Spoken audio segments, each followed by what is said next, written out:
Derion Gullette commits to the 40 acres. You are Locked On Longhorns, your daily podcast on the Texas Longhorns. Part of the Locked On Podcast Network, your team every day.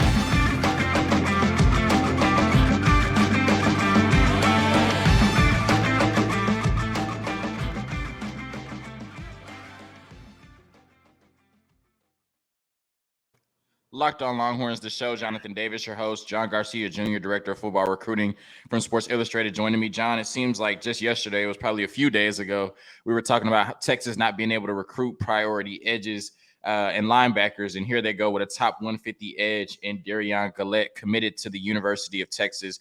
How big of a get is this for Steve Sarkisian and the University of Texas, and what type of skill set does he bring to the 40 acres?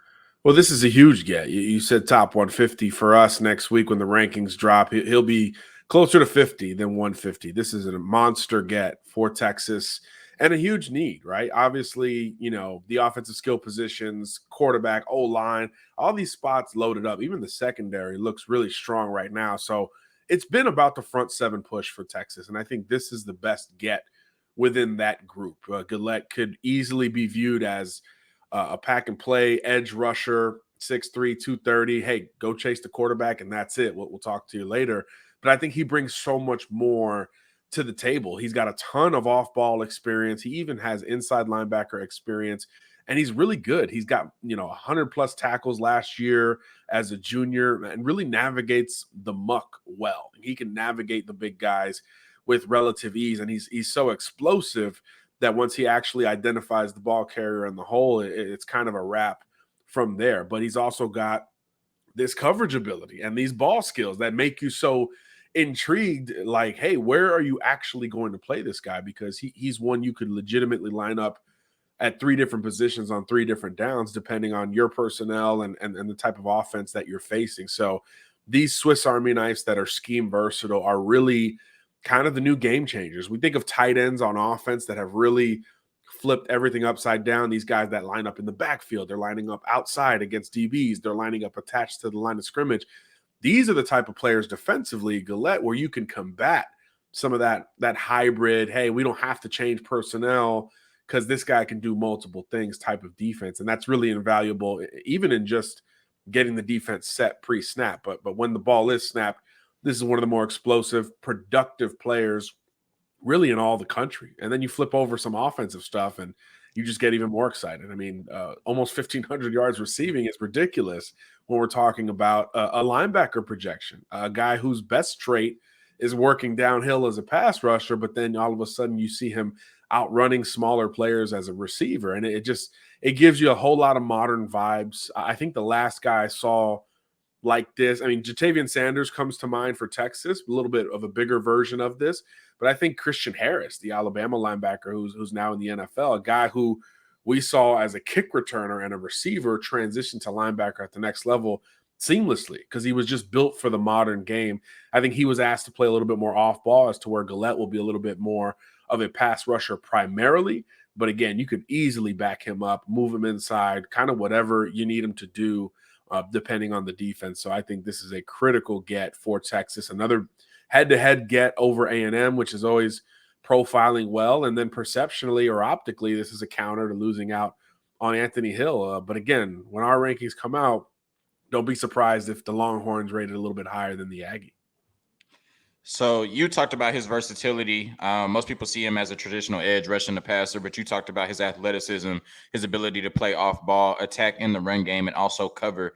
So how do you see him best projecting at Texas at the next level? Mostly rushing the passer, or kind of a do-it-all Swiss Army knife at the linebacker position, like you mentioned? Well, I think initially you got to go with the strength, which is the edge position, pass rushing specialist, if you will. That's where the need is, right? We all recognize that Texas is overhauling that entire group. So you need an injection of pass rushers. Although this class has a couple other edge guys already on board, Gullette is just at another level athletically. And I think what makes him so intriguing, even if you just pigeonhole him on one spot, is he's never been able to do that. He's never really been able to truly lock in on one position mentally, physically, in practice, in games.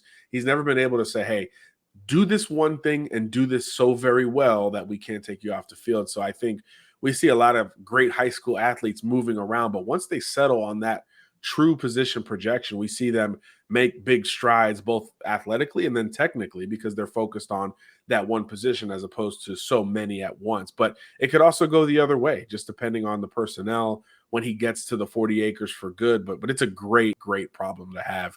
Texas can almost mold him into that true modern backside pass rusher, or a jack of all trades type of second level defender that, captains your defense along the way.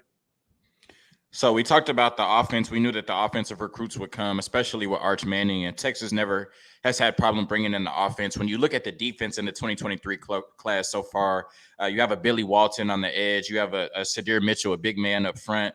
Dylan Spencer, another edge. You add Derion Gullette at linebacker.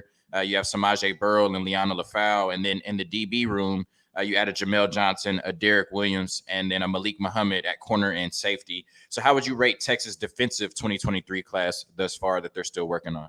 Well, if you land the next corner on the board from the Bayou, which is coming off the board here pretty soon, this is one of my favorite DB classes in the country. So I think in that regard, you've got that position, that box checked majorly. I think in the front seven, the volume is starting to get there, which is sort of the first step. But now you got to fill it out a little bit. I think Sadir Mitchell is a great kind of interior anchor.